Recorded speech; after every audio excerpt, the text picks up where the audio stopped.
ನಮ್ಮ political editor Prashant ನಾತು ಹಾಗೂ Delhi reporter Manjunath ಇಬ್ಬರು ಕೂಡ ನೇರ ಸಂಪರ್ಕದಲ್ಲಿದ್ದಾರೆ. ಪ್ರಶಾಂತ್, ಇದೇನು ಕಾವೇರಿ ಕೊಳ್ಳದಲ್ಲಿ ಮಳೆ ಚೆನ್ನಾಗಾಯಿತು ಅನ್ನುವ ಕಾರಣಕ್ಕಾಗಿ ತಮಿಳುನಾಡಿನ ಬೇಡಿಕೆ ಜಾಸ್ತಿ ಆಯಿತಾ? ಅದರ್ವೈಸ್ 4.5 TMC ಬಿಟ್ಟರೆ ಸಾಕು ಅನ್ನೋ ಹಂಗಿದ್ರು ಅವರು. ಅಲ್ಲ, ಜುಲೈ ತಿಂಗಳ ಅಂತ್ಯದವರೆಗೆ ಅಂದರೆ ನೋಡಿ, ಪ್ರತಿ ತಿಂಗಳ ವೈಸ್ ನೀವು ನೋಡ್ತಾ ಹೋದರೆ ಜೂನ್ನಲ್ಲಿ stipulated monthly schedule normal water ಇಯರಲ್ಲಿ ನಾವು 10 TMC ಬಿಡಬೇಕು. ಜುಲೈನಲ್ಲಿ 34, ಆಗಸ್ಟಲ್ಲಿ 50, ಸೆಪ್ಟೆಂಬರಲ್ಲಿ 40, ಅಕ್ಟೋಬರಲ್ಲಿ 22, ನಂತರ ಅದು ಕಡಿಮೆ ಆಗ್ತಾ ಹೋಗುತ್ತೆ. 177.8 TMC ನೀರು ಬಿಡಬೇಕು. ಅದರಲ್ಲಿ ಜುಲೈ, ಆಗಸ್ಟ್, ಸೆಪ್ಟೆಂಬರ್ವರೆಗೆ ನಾವು ಬಿಡುವ ನೀರಿನ ಪ್ರಮಾಣ ಜಾಸ್ತಿ ಇರುತ್ತೆ. ಮಳೆ ಇರುತ್ತೆ ಅನ್ನುವ ಕಾರಣಕ್ಕೋಸ್ಕರ ಜೂನ್ನಲ್ಲಿ ಒಟ್ಟು ಮಳೆ ಬರಲಿಲ್ಲ. ಜೂನ್ನಲ್ಲಿ ಕಾವೇರಿಯ ಕ್ಯಾಚ್ಮೆಂಟ್ ಏರಿಯಾ ಏನಿದೆ, ಆ ಯಾವುದೇ ಜಿಲ್ಲೆಗಳಲ್ಲಿ ಯಾವ ಪ್ರಮಾಣದ ನೀರು ಬರಬೇಕಿತ್ತು ಆ ಪ್ರಮಾಣದ ನೀರು ಬರಲಿಲ್ಲ. ಸುಮಾರು 60% ಡೆಫಿಸಿಟ್ ಇತ್ತು. ಹೀಗಾಗಿ ಕಳೆದ ಬಾರಿ 2 ಏನು ಪ್ರಾಧಿಕಾರಗಳಿವೆ, 2 ಕಮಿಟಿಗಳು, ಒಂದು ಟೆಕ್ನಿಕಲ್ ಕಮಿಟಿ, ಒಂದು ಮ್ಯಾನೇಜ್ಮೆಂಟ್ ಅಥಾರಿಟಿ ಏನಿದೆ, ಅವು ಎರಡೂ ಕೂಡ 4.5 TMC ದಿನಕ್ಕೆ 3,000 ಅಂತ ಹೇಳಿದ್ವು. ಆದರೆ ಕಳೆದ 1 ವಾರ 10 ದಿನದ ಅವಧಿಯಲ್ಲಿ ಮಳೆಯ ಪ್ರಮಾಣ ಜಾಸ್ತಿ ಆಗಿದ್ದರಿಂದ ಹೆಚ್ಚು ನೀರನ್ನು ಬಿಡುವಂತೆ ಇವತ್ತು ಮ್ಯಾನೇಜ್ಮೆಂಟ್ ಅಥಾರಿಟಿ ಕೂಡ ಸ್ವಲ್ಪ ಹೊತ್ತಿನ ಮುಂಚೆ ಆದೇಶದಲ್ಲಿ ಹೇಳಿದೆ. ಹೆಚ್ಚು ಕಡಿಮೆ ನಿಮಗೆ 11,500 ಕ್ಯೂಸೆಕ್ಸ್ ಅಂದರೆ 1 TMC ಆಗುತ್ತೆ. 11,400 ಕ್ಯೂಸೆಕ್ಸ್ ಅಂದರೆ, ಹೀಗಾಗಿ ದಿನಕ್ಕೆ 12,000 ಅಂತಂದರೆ 1 TMCಗಿಂತ ಸ್ವಲ್ಪ ಜಾಸ್ತಿ ನೀರನ್ನು ನಾವು ಪ್ರತಿದಿನ ಬಿಡಬೇಕು ಅಂತಕ್ಕಂಥದ್ದನ್ನು ಮ್ಯಾನೇಜ್ಮೆಂಟ್ ಅಥಾರಿಟಿ ಹೇಳ್ತಾ ಇದೆ. ನೋಡಿ, ಆದರೆ ಇಲ್ಲಿ ಪೇಚ್ ಏನು, ಇಲ್ಲಿ ಏನು ಕಂಟೆನ್ಷನ್ ಏನಾಗುತ್ತೆ, ಕರ್ನಾಟಕದ ವಾದ ಏನು ಅಪ್ಪರ್ ರೈಪಾರಿಯನ್ ಸ್ಟೇಟ್ ಆಗಿ ಅಂತಂದರೆ, ಹೌದು ನಮ್ಗೆ ಜೂನ್ನಲ್ಲಿ ಮಳೆ ಬರಲಿಲ್ಲ, ಜುಲೈ ಕೊನೆಯ 10-12 ದಿನಗಳ ಕಾಲ ಮಳೆ ಕಾವೇರಿ ಕಾವೇರಿ ಜಲಾನಯನ ಪ್ರದೇಶ ಅಂತ ಏನು ಕರಿತೀರಿ, ಪ್ರಮುಖವಾಗಿ ಕ್ಯಾಚ್ಮೆಂಟ್ ಏರಿಯಾಗಳೇನಿವೆ ಅಲ್ಲಿ, ಅಂದರೆ ಡ್ಯಾಮ್ಗಿಂತ ಮುಂಚಿನ ಏರಿಯಾ ನಾನು ಹೇಳ್ತಿದ್ದೀನಿ. ಈಗ ಕಬಿನಿಗೆ ವಯನಾಡಲ್ಲಿ ಮಳೆ ಬಿದ್ದಿದ್ದರಿಂದ ಕಬಿನಿಯಲ್ಲಿ ನೀರು ಹರಿದು ಬಂತು. ಕೊಡಗು ಈ ಭಾಗದಲ್ಲಿ ಮಳೆ ಬಿದ್ದಿದ್ದರಿಂದ ಏನು ನೀರು ಬಂದಿದೆ, ಸ್ವಲ್ಪ ಮಟ್ಟದಲ್ಲಿ ನೀರಿನ ಪ್ರಮಾಣ ಜಾಸ್ತಿ ಆಗಿರ್ಬೋದು. ಆದರೆ ಇದು ವಾಟರ್ ಇಯರ್ನ ಅಂತ್ಯದ ಹತ್ರ ನಾವು ಬಂದ್ಬಿಟ್ವಿ. ಈಗ ಆಗಸ್ಟ್ 15ರ ನಂತರ ಎಷ್ಟು ಮಳೆ ಬೀಳುತ್ತೆ? ನೀವು ಜೂನ್, ಜುಲೈ, ಆಗಸ್ಟಲ್ಲಿ ಜಾಸ್ತಿ ಮಳೆ ಬೀಳಬೇಕು. ಹೌದು. ಬಟ್ ತಮಿಳ್ನಾಡಿನಲ್ಲಿ ಆನ್ ದ ಕಾಂಟ್ರರಿ ಸೆಪ್ಟೆಂಬರ್ ಅಂತ್ಯದವರೆಗೆ ಅಥವಾ ಆಗಸ್ಟ್ ಅಂತ್ಯದ ನಂತರ ಏನು ಮಳೆ ಶುರು ಆಗುತ್ತೆ, ಆ ಮಳೆಯ ಲಾಭವೂ ಕೂಡ ತಮಿಳ್ನಾಡಿಗೆ ದೊರಕುತ್ತೆ. ಮೆಟ್ಟೂರು ಜಲಾಶಯದಲ್ಲಿ ಅವ್ರು ಸ್ಟೋರ್ ಮಾಡಿಡ್ತಾರೆ ನೀರನ್ನು. ನಮಗೆ ಒಮ್ಮೆ KRSಗೆ ಆಯ್ತಪ್ಪ ನಾವು ನೀರು ಬಿಟ್ವಿ ಅಂತ ತಿಳ್ಕೊಳ್ಳಿ, ಒಂದು ಸಲ ಅದು ಬಿಳುಗಿಂಡ್ಲಿನಿಂದ ಹರಿದು ಮುಂದೆ ಹೋಯ್ತು ಅಂದರೆ, ಅಥವಾ ಡ್ಯಾಮ್ನಿಂದ ಕೆಳಗಡೆ ನೀರು ಉಳಿತಂದರೆ ಹೋಯ್ತು ಅಂದರೆ, ನಮಗೆ ಸ್ಟೋರ್ ಮಾಡಲಿಕ್ಕೆ ಯಾವುದೇ ರೀತಿಯಾಗಿರ್ತಕ್ಕಂಥ ಜಾಗಗಳಿಲ್ಲ. ಆ ನೀರು ಹರಿದು ಮೆಟ್ಟೂರು ಸೇರ್ತು, ನಂತರ ಅವ್ರಿಗೆ ಮತ್ತೆ ನೀರು ಬಂತು ಆಗಸ್ಟ್ ಅಂತ್ಯದಲ್ಲಿ ಅಥವಾ ಸೆಪ್ಟೆಂಬರ್ ಅಂತ್ಯ ಅಕ್ಟೋಬರ್ನಲ್ಲಿ ಅಂತಂದರೆ ಅವರ ರೈತರಿಗೆ ಸಮಸ್ಯೆ ಆಗಲ್ಲ, ನಮ್ಮ ರೈತರಿಗೂ. ಮತ್ತು ಕುಡಿಯುವ ನೀರು, ಬೆಂಗಳೂರು ಮಹಾನಗರಕ್ಕೆ ಕುಡಿಯುವ ನೀರು ಪೂರೈಕೆಗೆ ಕಾವೇರಿ ನೀರೇನು ಬೇಕು, ಆ ನೀರು ಹರಿದು ಹೋದರೆ, ನೀವು ಈಗ ನಾವು 65-68 TMC ಅಂತೀವಿ, ಅದರಲ್ಲಿ ಡೆಡ್ ಸ್ಟೋರೇಜ್ ಇರುತ್ತೆ. ಹೌದು, 12 TMC. ಆ 12 TMC ನೀವು ಬಿಟ್ಟೇ ಬಿಡಿ ಆ ನೀರನ್ನು. ಹೌದು. ಹೀಗಿರುವಾಗ ಕರ್ನಾಟಕ ಒಂದು ವೇಳೆ ಈಗ ನೀರು ಬಿಡ್ಲಿಕ್ಕೆ ಅಡ್ಡಿ ಇಲ್ಲ, ಆಯ್ತಪ್ಪ 15 TMC ಬಿಟ್ಬಿಡೋಣ ಜನರಸ್ ಆಗಿ. ಈಗ ನಾವು ಲಾಸ್ಟ್ ಇಯರ್ ಜೂನ್ 25ರಿಂದ ಜನವರಿ 26ರವರೆಗೆ ಜನರಸ್ ಆಗಿ ನೀರು ಬಿಟ್ಟಿದ್ದೀವಿ. ನಮ್ಮ ಕಡೆನೂ ಸ್ಟೋರೇಜ್ ಕೆಪಾಸಿಟಿ ಇಲ್ಲ, ಬಂದಿರತಕ್ಕಂಥ ನೀರನ್ನು ನಮಗೆ ಎಷ್ಟು ಬೇಕಷ್ಟು ಇಟ್ಕೊಂಡು ನಾವು ತಮಿಳ್ನಾಡಿಗೆ ಬಿಡ್ತೀವಿ. ತಮಿಳ್ನಾಡಿನವ್ರು ಮೆಟ್ಟೂರಲ್ಲಿ ಸ್ಟೋರ್ ಮಾಡ್ತಾರೆ, ಅವರು ಮತ್ತೆ ನೀರು ಬರುತ್ತೆ ಅವ್ರಿಗೆ. ಹೀಗಿರುವಾಗ ನಮ್ಮ ಕಥೆ ಏನು ಮುಂದೆ ಅಂತಕ್ಕಂಥದ್ದರ ಬಗ್ಗೆ ಮ್ಯಾನೇಜ್ಮೆಂಟ್ ಅಥಾರಿಟಿ ಆಗಲಿ, ಈಗ ನಾಳೆ ಸುಪ್ರೀಂ ಕೋರ್ಟಲ್ಲೂ ಕೂಡ ವಿಷಯ ಪ್ರಸ್ತಾಪ ಆಗುತ್ತೆ. ಯಾಕಂದರೆ ಟೆಕ್ನಿಕಲ್ ಕಮಿಟಿಯಿಂದ ಮ್ಯಾನೇಜ್ಮೆಂಟ್ ಕಮಿಟಿಯಿಂದ ಸುಪ್ರೀಂ ಕೋರ್ಟ್ 3 ಹಂತದಲ್ಲಿ ಸುನವಾಯಿ ಆಗುತ್ತೆ, ಅರ್ಜಿಗಳ ವಿಲೇವಾರಿಗಳಾಗ್ತವೆ. ರೈಟ್. ಹೀಗಿರುವಾಗ ಈಗ ಮ್ಯಾನೇಜ್ಮೆಂಟ್ ಅಥಾರಿಟಿ ಹೇಳ್ತಾ ಇದೆ, ಇಲ್ಲ ಕೆಳಗಿನ ಟೆಕ್ನಿಕಲ್ ಕಮಿಟಿಯನ್ನು ಬಿಡು ಅಂತ ಹೇಳಿದೆ, ಅದನ್ನೇ ನಾವು ಎತ್ತಿ ಹಿಡಿತೀವಿ ಅಂತ. ಈಗ ಅಜಿತ್, ದಿನಕ್ಕೆ 12,000 ಕ್ಯೂಸೆಕ್ಸ್ ನೀರನ್ನು ಬಿಡಬೇಕು ಅನ್ನೋದು ಸುಪ್ರೀಂ ಕೋರ್ಟ್ ಆದೇಶ ಬಂದರೆ ನಾವು ಬಿಡಬೇಕಾಗತ್ತೆ. ಬಟ್ ನಾವು ಬಿಟ್ಟು ಮುಂದೆ ನಮ್ಮ ಕಥೆ ಏನು? ನಾಳೆ ಆಗಸ್ಟು, ಸೆಪ್ಟೆಂಬರ್, ಅಕ್ಟೋಬರ್ ಆಯ್ತಪ್ಪ, ಈಗ ಸ್ವಲ್ಪ ನೀರು ಬರುತ್ತೆ ಅನ್ಕೋಣ ಸೆಪ್ಟೆಂಬರ್ವರೆಗೆ. ನಂತರ ಮುಂದಿನ ಮೇವರೆಗೆ ತೆಗಿಬೇಕಲ್ಲ ನಾವು.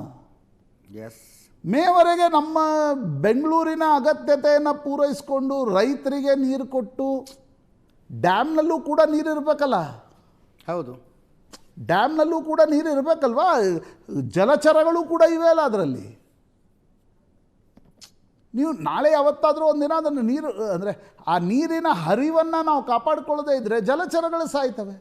ಸೊ ಎಲ್ಲ ದೃಷ್ಟಿಯಿಂದ ಅಪ್ಪರ್ ರೈಪಾರಿಯನ್ ಸ್ಟೇಟ್ನ ಗೋಳೇನಿದೆ ಇದನ್ನು ಎಕ್ಸ್ಪರ್ಟ್ ಕಮಿಟಿ, ಟೆಕ್ನಿಕಲ್ ಎಕ್ಸ್ಪರ್ಟ್ ಕಮಿಟಿನೂ ಆಲಿಸಲಿಲ್ಲ, ಮ್ಯಾನೇಜ್ಮೆಂಟ್ ಕಮಿಟಿನೂ ಆಲಿಸಲಿಲ್ಲ.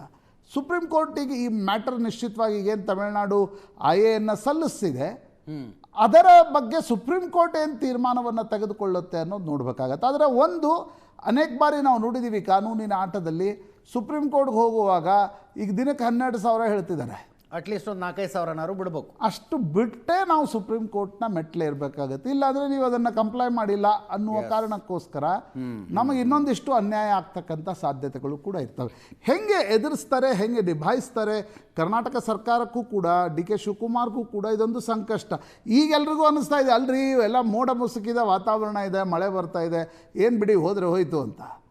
ಅಷ್ಟು ಸುಲಭ ಇಲ್ಲ ಅದು. Yes sir. ಮಂಜುನಾಥ್ ನಮ್ಮ ಜೊತೆಗೆ ನೇರ ಸಂಪರ್ಕದಲ್ಲಿದ್ದಾರೆ ದಿಲ್ಲಿಯಿಂದ. ಮಂಜುನಾಥ್, ಕಾನೂನು ಹೋರಾಟದ ನಿರ್ಧಾರ CWMAನಲ್ಲಿ ಹೇಳಿರ್ತಾರೆ, ತಮಿಳುನಾಡು 30 TMC ಕೇಳಿತ್ರಿ, ನಾವು ನಿಮಗೆ 15.6 ಕೊಡೋದಕ್ಕೆ ಕೇಳಿದ್ದೀವಿ, ಅಷ್ಟು ಕೊಡೋಕ್ಕಾಗಲ್ವಾ ಅಂದಿರ್ತಾರೆ. ಅದೇ ವಾದವನ್ನು ಇಟ್ಕೊಂಡು ಸುಪ್ರೀಂ ಕೋರ್ಟಿಗೆ ಹೋದರೆ ಎಷ್ಟರ ಮಟ್ಟಿಗೆ ಲಾಭದಾಯಕ ಅಂತ ಆಲೋಚನೆ ನಡೀತಾ ಇದೆ ಕರ್ನಾಟಕ ಟೀಮ್ನಲ್ಲಿ. ಒಂದು ನಿಮಿಷ ಇರಿ, ನಮ್ಮ ಜೊತೆಗೆ ಜಲಸಂಪನ್ಮೂಲ ಸಚಿವರಾದ ರಾಮಲಿಂಗಾರೆಡ್ಡಿ ಅವರು ಸಂಪರ್ಕದಲ್ಲಿದ್ದಾರೆ. ಸರ್ ನಮಸ್ಕಾರ. ನಮಸ್ಕಾರ ಅಜಿತ್, ಹೇಗಿದ್ದೀರಾ? ಚೆನ್ನಾಗಿದ್ದೀನಿ ಸರ್, ತಾವೇಗಿದ್ದೀರಿ? ಚೆನ್ನಾಗಿದ್ದೀನಿ. ಏನು ಸರ್ ಇದು ಬ್ಯಾಕ್ ಟು ಬ್ಯಾಕ್ ಹಿನ್ನಡೆ ಕರ್ನಾಟಕಕ್ಕೆ? ಒಂದು ಈ RC ಅಂದ್ರೆ ರೆಗ್ಯುಲೇಟರಿ ಕಂಪ್ನಿನಲ್ಲಿ ತೀರ್ಮಾನ ಕೊಟ್ಟಿದ್ದನ್ನೇ ಮಾನಿಟರಿಂಗ್ ಅಥಾರಿಟಿನಲ್ಲಿ ಅಪೀಲ್ ಮಾಡಿದ್ದಾರೆ. ಅದಕ್ಕೆ ಮುಖ್ಯಮಂತ್ರಿ ಜೊತೆ ಚರ್ಚೆ ಮಾಡಿದೆ. ಮುಖ್ಯಮಂತ್ರಿ ಗೌರವ್ ಗುಪ್ತಾ ಅವರು ಡೆಲ್ಲಿನಲ್ಲಿದ್ರು, ಅವ್ರ ಜೊತೆ ಕೂಡ ಚರ್ಚೆ ಮಾಡಿದೆ. ಎಲ್ಲ ಅಡ್ವೊಕೇಟ್ ಜನರಲ್ ಮತ್ತೆ ನಿಶಾಂತ್ ಪಾಟೀಲ್, ಅಡ್ವೊಕೇಟ್ ಕಾತರ್ಕಿ ಅವರು ಎಲ್ಲರೂ ಕೂಡ ಮಾತಾಡಿದ್ದಾರೆ. ನಾಳೆ ಬೆಳಿಗ್ಗೆ ಇಲ್ಲಿ ಮೀಟಿಂಗ್ ಇದೆ, ಕೂತು ಚರ್ಚೆ ಮಾಡಿ ಕಾನೂನು ಹೋರಾಟ ಏನ್ ಮಾಡ್ಬೇಕು ಅಂತ ತೀರ್ಮಾನ ಮಾಡ್ತೀವಿ. ಅಲ್ಲ, ಈಗ ಸುಪ್ರೀಂ ಕೋರ್ಟ್ನಲ್ಲಿ ಎದ್ರೆ ನಾವು ಎಷ್ಟೋ ತನಕ ಚರ್ಚೆ ಮಾಡ್ತಿದ್ವಿ, ನೀರು ಬಿಟ್ಟು ಬನ್ನಿ ಅಂತಾರೆ ಸುಪ್ರೀಂ ಕೋರ್ಟ್ನಲ್ಲಿ. ಹಿಂದಿನ ಟ್ರ್ಯಾಕ್ ರೆಕಾರ್ಡ್ ಅನ್ನು ನೋಡಿದ್ರೆ ನಾವು ನೀರು ಬಿಡೋದಿಲ್ಲ ಅನ್ನೋದು ನಮ್ಮ ತೀರ್ಮಾನ. ಈಗ ನಾಳೆ ಬೆಳಿಗ್ಗೆ ಮುಖ್ಯಮಂತ್ರಿಗಳ ಜೊತೆ ಮೀಟಿಂಗ್ ಇದೆ ಅಲ್ವಾ? ನಾವು ಸುಪ್ರೀಂ ಕೋರ್ಟ್ ಜಡ್ಜ್ ಇವರಿದಾರಲ್ಲ, ನಮ್ಮ ಅಡ್ವೊಕೇಟ್ಸು, ನಮ್ಮ ಇಲ್ಲಿ ಅಡ್ವೊಕೇಟ್ ಜನರಲ್, ಮತ್ತೆ ನಮ್ಮ ಈ ನೀರಾವರಿ ಕ್ಷೇತ್ರದಲ್ಲಿ ನಮ್ಮ ತಜ್ಞರಿದಾರಲ್ಲ, ಒಂದು 15-20 ವರ್ಷ ನಮ್ಗೆ ಅಡ್ವೈಸ್ ಮಾಡ್ತಾ ಇದಾರಲ್ಲ, ಅವ್ರ ಜೊತೆ ಎಲ್ಲ ಬೆಳಿಗ್ಗೆ ಚರ್ಚೆ ಇದೆ. ಮೀಟಿಂಗ್ ಮಾಡಿ ಆಮೇಲೆ ನಾನು ಅಪ್ಡೇಟ್ ಮಾಡ್ತೀನಿ. ಸರ್, ಎಲ್ಲಿ ಹಿನ್ನಡೆ ಆಗ್ತಾ, ಏನ್ ಸಮಸ್ಯೆ ಆಗ್ತಾ ಇರೋದೇನು ಸರ್ ಕರ್ನಾಟಕಕ್ಕೆ? ಇಲ್ಲ, ಈಗ ನಮ್ಮ ACS ಆಮೇಲೆ ನಮ್ಮ ಯಾರು ಅಡ್ವೊಕೇಟ್ಸ್ ಯಾರಿದ್ದಾರೆ ದೆಹಲಿನಲ್ಲಿ ಮೊದಲಿಂದಲೂ ಇದ್ದವರೇ ಅವರು. ಆಮೇಲೆ ನಮ್ಮ ಟೆಕ್ನಿಕಲ್ ಅಡ್ವೈಸರ್ ಇದಾರಲ್ಲ, 15-20 ವರ್ಷದಿಂದ ಕೂಡ ಅವರೇ ನಮ್ಮ ಅಡ್ವೈಸರ್ಸ್. ಎಲ್ಲ ಪಾಪ ವಾದ ಎಲ್ಲ ಕರೆಕ್ಟ್ ಆಗಿ ಮಾಡಿದ್ದಾರೆ. ಇದ್ರಲ್ಲಿ ವಾದ ಅಂದ್ರೆ ಈ ಅಂಕಿ ಅಂಶ ಅಷ್ಟೇ. ಇದರಲ್ಲಿ ನಮ್ಮಲ್ಲಿ ಎಷ್ಟಿದೆ ನೀರು, ಅವರಲ್ಲಿ ಎಷ್ಟಿದೆ ನೀರು, ನಮ್ಗೆ ಮುಂಗಾರು ಫೈಲ್ಯೂರ್ ಆಗಿರೋದು, ಅವ್ರಿಗೆ ಹಿಂಗಾರು ಯಾವಾಗಲೂ ಮಳೆ ಚೆನ್ನಾಗಿ ಬರುತ್ತೆ, ನಮ್ಗೆ ಕುಡಿಯೋ ನೀರಿಗೆ ಎಷ್ಟು ಬೇಕು, ಇಂಡಸ್ಟ್ರೀಸ್ ಎಷ್ಟು ಬೇಕು, ಮತ್ತೆ ಮಾಮೂಲಿ ನದಿಗೆ ಬಿಡೋದಕ್ಕೆಲ್ಲ ಸಣ್ಣ ಪ್ರಮಾಣದಲ್ಲಿ ಬಿಡಬೇಕಲ್ಲ, ಇದೆಲ್ಲ ಲೆಕ್ಕ ಹಾಕಿ ಎಲ್ಲ ಹೇಳಿದ್ದಾರೆ. ನಮ್ಗೇನಾಗಿದೆ, ಅವ್ರಿಗೇನಾಗಿದೆ, ನಮ್ಗೆ ಮೊನ್ನೆ ಸ್ವಲ್ಪ ಮಳೆ ಬಂತಲ್ಲ, ಅದನ್ನ ಆಧಾರದ ಮೇಲೆ ಅವರು ಆ ರೀತಿ ಆದೇಶ ಕೊಟ್ಟಿರ್ಬೋದು ಅಂತ ನಾನು ಊಹಿಸಿದ್ದೀನಿ. ಅಲ್ಲ, ನಮಗೆ ಕುಡಿಯೋ ನೀರಿಗೆ ಸಮಸ್ಯೆ ಇದೆ ಅನ್ನೋದನ್ನೇ ಕನ್ವಿನ್ಸ್ ಮಾಡಕ್ ಆಗ್ತಿಲ್ಲ ನಮಗೆ. ಕುಡಿಯೋ ನೀರಿಗೆ ನಮ್ಗೆ ಸಾಕಷ್ಟಿದೆ. ನಮ್ಗೆ ಮೊದಲನೇ ಮಳೆ ಬರೋಕ್ ಮುಂಚೆ ನಮ್ಗೆ ಕುಡಿಯೋ ನೀರಿಗೆ 4-5 ತಿಂಗಳಿಗೆ ಇದ್ದಿದ್ದು. ಈ ವರ್ಷ ಪೂರ್ತಿ ನಮ್ಗೇನ್ ತೊಂದರೆ ಏನೂ ಇಲ್ಲ. ಈಗ ನಾಳೆ ಡಿಸ್ಕಷನ್ಸ್ ಇದೆ, ನಾಳೆ ಸುಪ್ರೀಂ ಕೋರ್ಟ್ ಈ ಜಾಸ್ತಿ ಇದ್ರ ಬಗ್ಗೆ ಮಾತಾಡಿದಷ್ಟು. ರಾಮಲಿಂಗಾರೆಡ್ಡಿ ಅವರೇ, ಪ್ರಶಾಂತ್ ನಾಥು ಮಾತಾಡ್ತಿದ್ದಾರೆ ನೋಡಿ ಸರ್. ರಾಮಲಿಂಗಾರೆಡ್ಡಿ ಅವರು, ಪ್ರಶಾಂತ್ ನಾಥು ಮಾತಾಡೋದು. ಹೇಳಿ ಪ್ರಶಾಂತ್. ರಾಮಲಿಂಗಾರೆಡ್ಡಿ, ಈ ಸಂಕಷ್ಟ ಸೂತ್ರ ಏನಿದೆ ಅಲ್ವಾ, ಇದು ಇಷ್ಟು ವರ್ಷಗಳ ಕಾಲ ಮಳೆ ಕಡಿಮೆ ಆದಾಗ ಸಮಸ್ಯೆ ಆಗೋದು ಯಾಕಂದರೆ ಒಂದು ಪ್ರಾಪರ್ ಸೈಂಟಿಫಿಕ್ ಫಾರ್ಮುಲಾ ಇಲ್ಲ. ಅಂದರೆ ನಮಗೂ ಮಾನ್ಯ ಆಗುವಂಥ ಫಾರ್ಮುಲಾ ಇಲ್ಲ.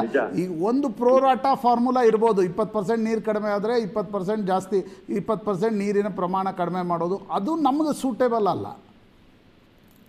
ಈಗ ಈ ಸಂಕಷ್ಟ ಸೂತ್ರ ನಾವು ಒಂದು ತೀರ್ಮಾನ ತಗೊಂಡು ಇದಕ್ಕೊಂದು ಡಿಸಿಷನ್ ಕೊಡಬೇಕು. ಅಟ್ಲೀಸ್ಟ್ ನಾವು 2 ರಾಜ್ಯಗಳನ್ನ ಕೂತ್ ಮಾತಾಡ್ಕೋಬೇಕು. ಇಲ್ಲ ಅಂದ್ರೆ ಸುಪ್ರೀಂ ಕೋರ್ಟ್ ಡೈರೆಕ್ಷನ್ಸ್ ಕೊಟ್ಟು ಸಂಕಷ್ಟ ಕಾಲದಲ್ಲಿ ಏನ್ ಮಾಡ್ಬೇಕು ಅಂತ ಸ್ಪಷ್ಟವಾಗಿರ್ಬೇಕು. ಆ ಸ್ಪಷ್ಟವಾಗಿ ಇಲ್ಲದೆ ಇರ್ತಕ್ಕಂಥದ್ದೇ ನಮ್ಗೆ ಈ ಒಂದು 3 ವರ್ಷ 4 ವರ್ಷಕ್ಕೊಮ್ಮೆ ನಮ್ಗೆ ಈ ಸಮಸ್ಯೆಗಳು ಎದುರಾಗ್ತಿರೋದು. ಬಟ್ ಈಗ ನೀವು ಮ್ಯಾನೇಜ್ಮೆಂಟ್ ಅಥಾರಿಟಿ ಎದುರುಗಡೆ ಏನು ಹೇಳಿದ್ರಿ ಅಂದ್ರೆ ವಾದ ಮಾಡಿದ್ದಾರೆ. ಅಲ್ಲ, ವಾದ ಅಂದ್ರೆ ಎಷ್ಟು ನೀರು ಬಿಡ್ಲಿಕ್ಕೆ ಸಾಧ್ಯ ಇದೆ, ಅದರ ಬಗ್ಗೆ ಏನಾದರೂ ಸ್ಪಷ್ಟತೆ ಉಂಟಾ? ಈಗ ನಮ್ಮಲ್ಲಿ ಎಷ್ಟು ನೀರಿದೆ ಅನ್ನೋದನ್ನು ಹೇಳಿದೀವಿ. ಕುಡಿಯೋ ನೀರಿಗೆ ಎಷ್ಟು ನಮ್ಗೆ ಅವಶ್ಯಕತೆ ಇದೆ ಅನ್ನೋದು ಹೇಳಿದೀವಿ. ಎವಾಪರೇಷನ್ ಎಷ್ಟಾಗುತ್ತೆ ಅನ್ನೋದು ಕೂಡ ಹೇಳಿದೀವಿ. ಆಮೇಲೆ ಒಂದು ಸ್ವಲ್ಪ ಪ್ರಮಾಣದಲ್ಲಿ 3,500 ಕ್ಯೂಸೆಕ್ಸ್ ಅಂತ ಹೇಳಿದಾಗ ನಮ್ಗೇನು ಅಂತ ಸಮಸ್ಯೆ ಏನಾಗ್ಲಿಲ್ಲ. ಮತ್ತೆ ಅದಾದ್ಮೇಲೂ ಕೂಡ ನಮ್ಗೆ ಮಳೆ ಬಂತು. ಇದು ತೀರಾ ಜಾಸ್ತಿ, 12,000 ಕ್ಯೂಸೆಕ್ಸ್ ಕೊಡಿ ಅಂತ ಹೇಳ್ತಿರ್ತಕ್ಕಂಥದ್ದು ತೀರಾ ಜಾಸ್ತಿ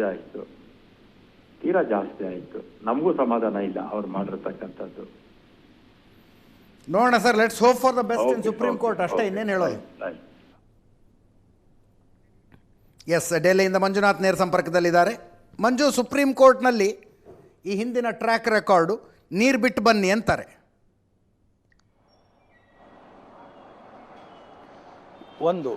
ಒಂದು ನೀರು ಬಿಟ್ಟು ಬನ್ನಿ ಅಂತಾರೆ. ಎರಡನೇದು, ಲಾಸ್ಟ್ ಟೈಮು CJI ಅವ್ರ ಪೀಠದಲ್ಲಿ ವಾದ ಮಂಡಿಸುವ ಸಂದರ್ಭದಲ್ಲಿ ಅವರು ಒಂದು ಅಭಿಪ್ರಾಯವನ್ನು ವ್ಯಕ್ತಪಡಿಸಿದರು. ಇದು ಅಂತರ್ರಾಜ್ಯಗಳ ನದಿ ನೀರಿನ ಸಮಸ್ಯೆ.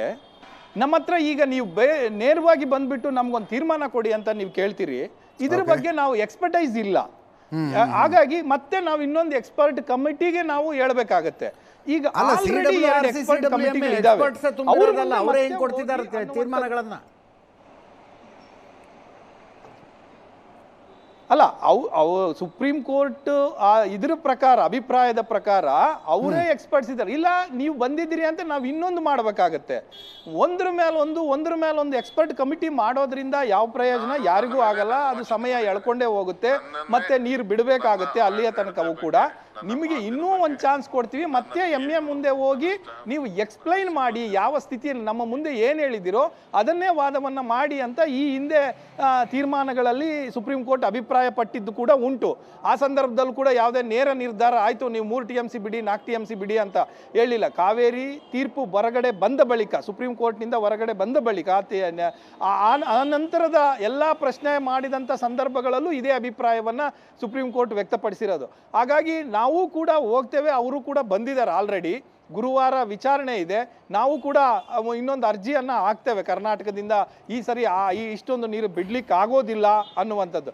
ಆದರೆ ಈಗಿನ CJI ಯಾವ ತೀರ್ಮಾನ ಅಥವಾ ಯಾವ ನಿಲುವು ತಾಳ್ತಾರೆ ಅನ್ನೋವಂಥದ್ದು ಇನ್ನು ಕ್ವಶನ್ ಮಾರ್ಕ್ ಆಗಿಯೇ ಉಳಿದಿರುತ್ತೆ. ಯಾಕಂದರೆ ಒಬ್ಬೊಬ್ಬರು CJI ಒಂದೊಂದು ರೀತಿಯ ಅಭಿಪ್ರಾಯಗಳನ್ನು ವ್ಯಕ್ತಪಡಿಸ್ತಾರೆ ಇಂಥ ಇಕ್ಕಟ್ಟು ಮತ್ತು ಸಂಕಷ್ಟದ ಸಮಯದಲ್ಲಿ. ಹಾಗಾಗಿ ಅವರೂ ಕೂಡ ಎಕ್ಸ್ಪರ್ಟ್ ಮೊರೆ ಹೋಗುವಂಥ ಸಾಧ್ಯತೆಗಳೇ ಇರುತ್ತೆ. ಯಾಕಂದರೆ ಈ ಕ್ಷೇತ್ರದಲ್ಲಿ ನಾವು ಎಕ್ಸ್ಪರ್ಟೈಸ್ ಇಲ್ಲ ಅನ್ನುವಂಥ ಅಭಿಪ್ರಾಯ ಕಳೆದ ಬಾರಿ ಏನು ಹೇಳಿತ್ತು, ಈಗಲೂ ಕೂಡ ಅದು ಹೇಳ್ಬೋದು ಅಂತ ವಕೀಲರು ಹೇಳ್ತಾ ಇರುವಂಥದ್ದು. ಆದರೆ ನಮ್ಮ ವಾದವನ್ನಂತೂ ನಾವು ಮಂಡಿಸ್ತೇವೆ. CWA ಮುಂದೆ, MA ಮುಂದೆ ಏನು ಹೇಳಿದ್ದೀವಿ, RC ಮುಂದೆ ಏನು ಹೇಳಿದ್ದೀವಿ, ಅಂಕಿಅಂಶ ಕೊಟ್ಟು ಏನು ಹೇಳಿದ್ದೀವಿ, ಮುಂದಿನ ಪ್ರಿಡಿಕ್ಷನ್ ಏನು ಹೇಳಿದ್ದೀವಿ, ಎಲ್ಲವನ್ನು ಕೂಡ ನಾವು ನೆನಪು ಮಾಡಿ ಕೊಡ್ತೇವೆ. ಮತ್ತು ಇಲ್ಲೂ ಕೂಡ ಅದನ್ನೇ ಮಾಡಿದ್ದೇವೆ. ಆದರೆ ಇವತ್ತು ಒಂದು ನಮಗೆ ಮೈನಸ್ ಆಗಿದ್ದೇನು ಅಂತಂದರೆ, ಮಳೆ ಬಂದಿದೆ ಅನ್ನುವಂಥದ್ದು. ಸಣ್ಣ ಜಲಾಶಯಗಳು ಕಬಿನಿ ಮತ್ತು ಆರಂಗಿ ತುಂಬಿಕೊಳ್ಳುವ ರೀತಿ ಹತ್ರ ಬಂದಿದೆ ಅನ್ನುವಂಥ ಒಂದೇ ಒಂದು ಏನು ಸೂಚನೆ ಬಂತಲ್ಲ, ಆ ಸೂಚನೆ ಹಿನ್ನೆಲೆಯಲ್ಲಿ ಇವತ್ತು ಈ ತೀರ್ಮಾನಕ್ಕೆ ಬಂದಂತ ಕಾಣಿಸ್ತಾ ಇದೆ ಅಂತ ಟೆಕ್ನಿಕಲ್ ಕಮಿಟಿ ಅವರು ಹೇಳ್ತಾ ಇರುವಂಥದ್ದು. ಆದರೆ ಈ ಹಿಂದೆ ಇನ್ನೂ KRS ಮೇಜರ್ ನೀರು ಶೇಖರಣೆ ಆಗುವಂಥದ್ದು KRS ಹೇಮಾವತಿಯಲ್ಲಿ, ಅಲ್ಲಿಂದ KRS ಅಲ್ಲಿ ಇನ್ನೂ 20 TMC ನೀರು ಬಂದರೆ ಅದು ತುಂಬಿಕೊಳ್ಳುವಂಥದ್ದು. ಇಲ್ಲಿ ಇನ್ನೂ 10 TMC ನೀರು ಬಂದರೆ ಹೇಮಾವತಿ ತುಂಬಿಕೊಳ್ಳುವಂಥ ಸ್ಥಿತಿ ಇದೆ. ಮೇಜರ್ ನಾವೆಲ್ಲಿ ಶೇಖರಣೆ ಮಾಡ್ತೀವೋ ಅಲ್ಲಿ ಇನ್ನೂ ಕೂಡ ಮಳೆ ಕಡಿಮೆ ಇದೆ, ಒಳಹರಿವು ಕಡಿಮೆ ಇದೆ, ಇವೆಲ್ಲವನ್ನೂ ಹೇಳಿ ಆಗಿದೆ. ಆದರೆ ಉಳಿದಂತೆ 2 ಜಲಾಶಯಗಳಲ್ಲಿ ನೀರಿನ ಮಟ್ಟ ಜಾಸ್ತಿ ಇದೆ, ತುಂಬುವ ಹಂತದಲ್ಲಿದೆ ಅನ್ನುವಂಥ ಹಿನ್ನೆಲೆಯಲ್ಲಿ ನೀವು ನೀರು ಬಿಡಬೇಕು ಅನ್ನುವಂಥದ್ದು ಇವತ್ತಿನ ತೀರ್ಮಾನಕ್ಕೆ ಬಂದಿದ್ದಾರೆ ಅನ್ನುವಂಥದ್ದು ಟೆಕ್ನಿಕಲ್ ಕಮಿಟಿ ಅವರು ಹೇಳ್ತಾ ಇರುವಂಥದ್ದು. ಸೊ ಇದನ್ನೇ ನಾವು ಪುನಃ ಅಲ್ಲಿ ಪ್ರಶ್ನೆ ಮಾಡ್ತೀವಿ. ಜೊತೆಗೆ ಭವಿಷ್ಯದ ವಿಚಾರಗಳನ್ನು thank you so much Manju.